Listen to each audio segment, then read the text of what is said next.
آئیے ہم اور آپ سب سے پہلے مدینے میں آرام فرمانے والے ہم سب کے پیارے پیارے آقا داتا بابا منجا شمس الدہا حضرت جا جناب احمد مجتبی محمد مصطفیٰ صلی اللہ تعالیٰ علیہ وسلم کی بارگاہ عالیہ میں آواز بلند محدث ہے، کوئی مجتہد ہے، کوئی مولوی ہے اور کوئی ولی ہے۔ اللہ نے ولیوں میں بھی سب کو برابر نہیں بنایا۔ ارے کوئی کتب ہے، کوئی ابدال ہے، کوئی اوتاد ہے، کوئی نوجبہ ہے، کوئی نقبہ ہے، کوئی غوث ہے تو کوئی غوث العظم ہے۔ اللہ نے صحابہ کو بنایا مگر صحابہ میں بھی اللہ نے سب کو برابر نہیں بنایا۔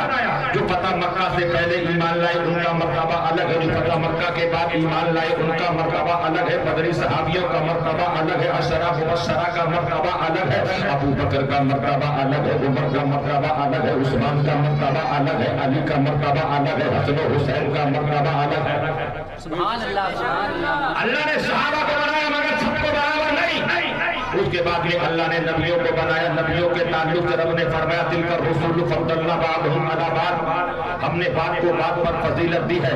اللہ نے کسی کو ابراہیم خلیل اللہ بنایا، اللہ نے کسی کو موسیٰ کلیم اللہ بنایا، حضرت یوسف کو بنایا، اللہ نے دانیال کو بنایا، حضرت ابراہیم خلیل اللہ کو بنایا، حضرت اسماعیل ذبیح اللہ کو بنایا، حضرت عیسیٰ روح اللہ کو بنایا اور تمام انبیاء میں سب سے افضل سب سے اعلیٰ اپنے محبوب کو بنایا۔ سبحان اللہ سبحان اللہ۔ سب سے بڑی شان مصطفیٰ جان رحمت صلی اللہ تعالیٰ علیہ وسلم ہے۔ اور توجہ کے ساتھ سنیں، جس مرتبے کا جس منصب پر نبی ہوگا اس کی امت میں ولایت اسی کا مظہر ہوگی، اسی کا آئینہ دار ہوگی، اسی کا عکس ہوگی۔ اگر آسان جملوں میں سمجھنا چاہتے ہو تو یوں سمجھو، کسی کی ولایت یوسف بھی ہے، کسی کی ولایت موسیٰ بھی ہے، کسی کی ولایت ابراہیمی ہے، کسی کی ولایت اسماعیلی ہے، کسی کی ولایت محمدی ہے۔ اب اگر کسی کو حضرت موسیٰ علیہ السلام کا جلوہ دیکھنا ہو تو اس ولی کو دیکھے جس ولی کو اللہ نے ولایت یوسف بھی عطا فرمائی ہے۔ اگر کسی کو حضرت یوسف علیہ السلام کا حسن دیکھنا ہے تو اس ولی کو دیکھو جس ولی کو اللہ نے ولایت یوسف بھی عطا فرمائی ہے۔ اگر کسی کو حضرت ابراہیم علیہ السلام کا جلوہ دیکھنا ہے تو اس ولی کو دیکھو جس ولی کو اللہ نے حضرت ابراہیم علیہ السلام کا پتہ بنا کر بھیجا ہے۔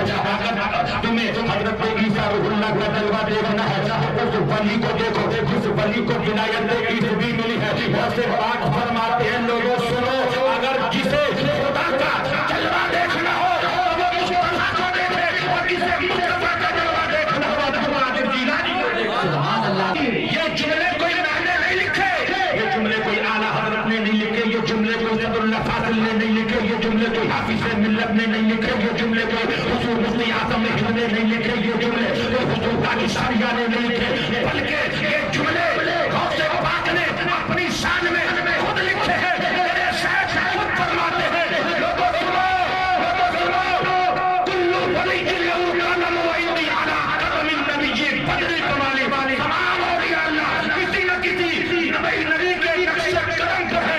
عبد القادر جیلانی اپنے نبی کے نقش قدم پر ہے۔ سبحان اللہ سبحان اللہ۔ واہ واہ۔ اللہ اکبر۔ غوث پاک فرماتے ہیں مقامکم العلا جمع ولکن مقامی فوقکم ما زال علی۔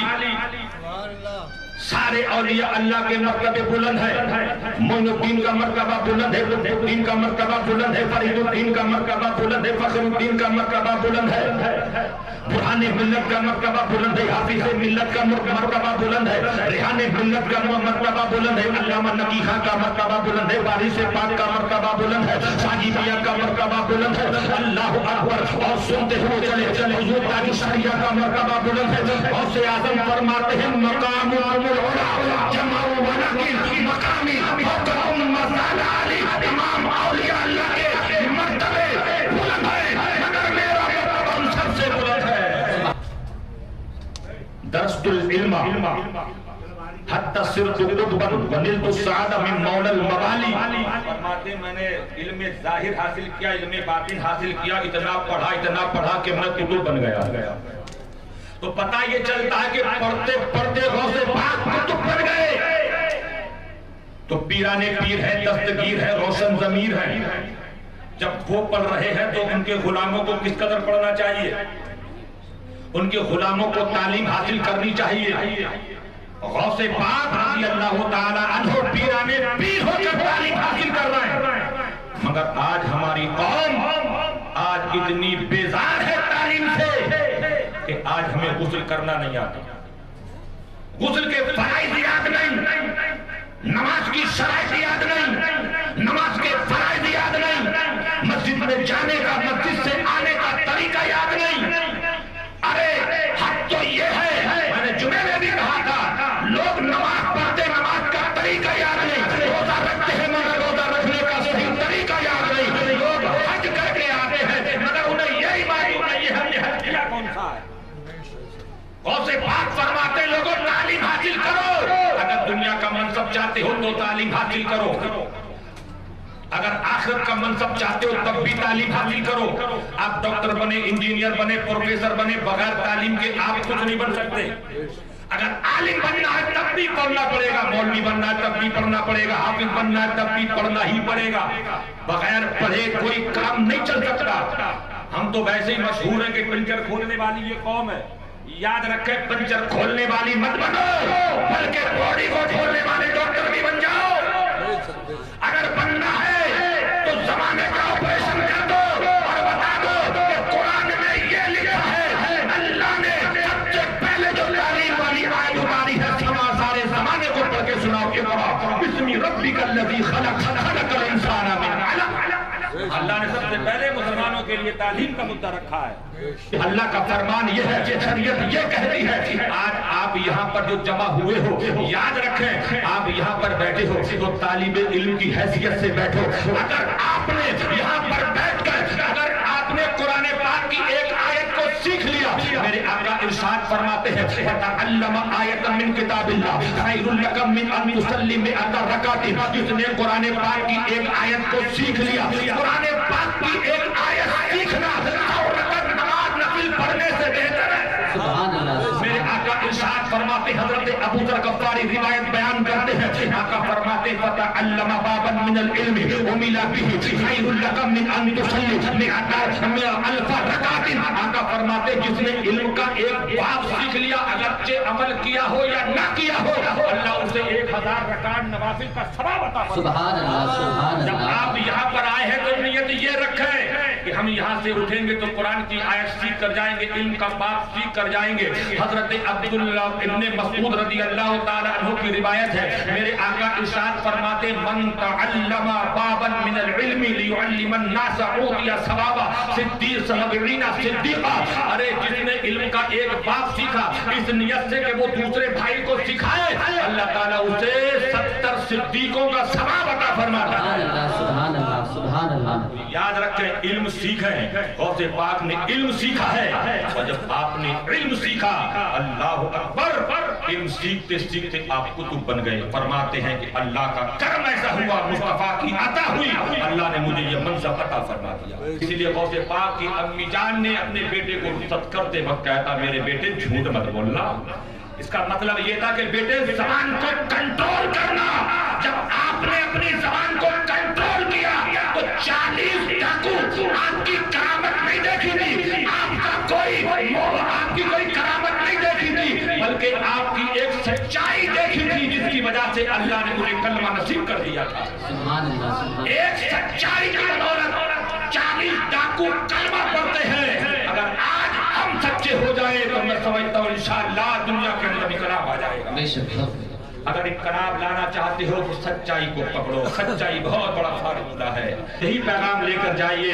ہم انشاءاللہ یہاں سے اٹھیں گے تو سچائی کا دامن تھام کے اٹھیں گے انشاءاللہ۔ میں ایک پیغام آپ تک پہنچا رہا ہوں، سنتے ہوئے جانا۔ حضرت ام سلمہ رضی اللہ تعالی عنہا ہیں، آقا کریم صلی اللہ تعالی وسلم کی بارگاہ میں بیٹھی ہیں اور ساتھ میں حضرت میمونہ بھی بیٹھی ہیں۔ حضرت ام سلمہ اور حضرت میمونہ رضی اللہ تعالی عنہا وہاں پہ بیٹھی ہیں۔ فَبَيْنَا نَحْنُ عِنْدَهُ أَقْبَلَ ابْنُ أُمِّ مَكْتُومٍ فَدَخَلَ عَلَيْنَا۔ حضرت عبداللہ ابن مکتوم تشریف لے آئے۔ یہ حضرت عبداللہ ابن مکتوم وہ صحابی ہیں جو آنکھوں سے نابینا ہیں، آنکھوں سے اندھے ہیں، یہ وہ صحابی ہیں اللہ اپنے محبوب کو حکم دیتا ہے کہ محبوب آپ غیروں کو چھوڑیں، پہلے عبداللہ ابن مکتوم کی بات سنیں جن کی شان میں اللہ نے قرآن میں پوری سورہ عبسہ و تولی نازل فرما دی۔ سبحان اللہ۔ پوری سورت جن کی شان میں قرآن میں نازل ہوئی ہو، ان کا مقام ان کا مرتبہ کیسا ہوگا؟ ان کا ظاہر بھی پاک ہے، باطن بھی پاک ہے۔ آ رہے ہیں سرکار کی بارگاہ میں، میرے سرکار نے جب عبداللہ ابن مکتوم کو آتے ہوئے دیکھا، میرے سرکار نے ام سلمہ میمونہ سے فرمایا احتجبا منہ کہ تم دونوں ان سے پردہ کرو۔ حضرت ام سلمہ عرض کرتی ہیں یا رسول اللہ علیہ وآلہ لا یبصرون ولا یعرفون، آقا ہم ان سے پردہ کریں جو آنکھوں سے اندھے ہیں، نابینا ہیں، ہمیں جان نہیں سکتے، ہمیں پہچان نہیں سکتے۔ میرے آقا نے جلال کے عالم میں فرمایا تھا ام سلمہ یہ تم کیا کہہ رہی ہو؟ اگر وہ اندھے ہیں وہ نابینا ہیں تم دونوں بھی اندھی ہو، تم دونوں تو اندھی نہیں، ارے تم دونوں ان سے پردہ کرو۔